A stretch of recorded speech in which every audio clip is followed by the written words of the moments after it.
आगे कौन चक्की के आटा खाई छी जे एते पातर और एते स्लिम रहे छी? दू पहिया ते परी गोरे गोरे गाल ओठ लाले लाल। अच्छा लागे छे पागल बना के छोड़बे।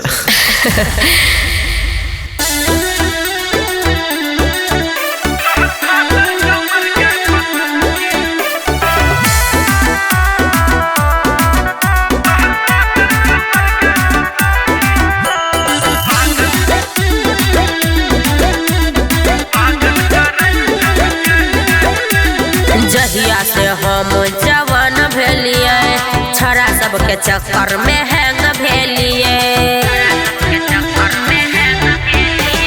जहिया से हम जवान भेलिए छड़ा सबके चक्कर में हैंग भेलिए। तोहर नजरिया हमारा घायल करई छौरे। तोहर नजरिया हमारा घायल करई छौरे। सुना कि तोहर पातर कमर गे पतर की हमरो पागल करे छौगे। तोहर पातर कमर गे पतर की हमरो पागल करे छौगे।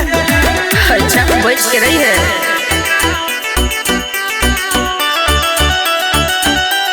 म्यूजिक बाय एबी गुंडा। हमरा अखिया के तू ही छही सिंगार रे। तोरा बिना हमर दिल में उठे अंगार गे। सच में कि रे हमरा अखिया के तू ही छही सिंगार रे। तोरा बिना हमर दिल में उठे अंगार गे। दिलवा में अगिया हमरो लागल रहै छौरे। दिलवा में अगिया हमरो लागल रहै छौरे। कि तोहर पातर कमर गे पतर की हमरो पागल करे छौगे। तोहर पातर कमर गे पतर की हमरो पागल करे छौगे। बच के रहिए।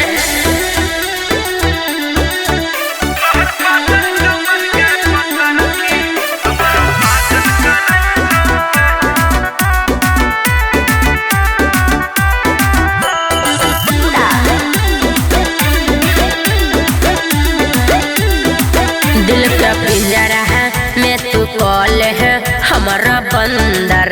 तो हमर छे पहला प्यार के पहला पसंद गे। दिल के पिंजरा में तू कॉल है हमारा बंदर। तो हमर छे पहला प्यार के पहला पसंद गे। राइत राइत याद में तोरे जागल रहै छौरे। राइत राइत याद में तोरे जागल रहै छौरे। सुना बोला तोहर पातर कमर गे पतर की हमरो पागल करे छौगे।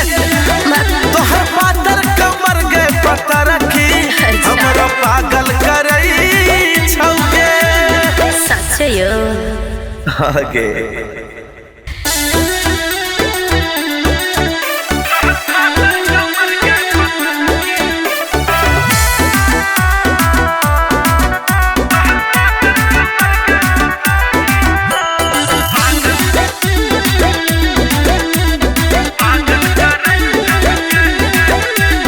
जहिया से हम जवान भेलिए छड़ा सबके चक्कर में हैंग भेलिए।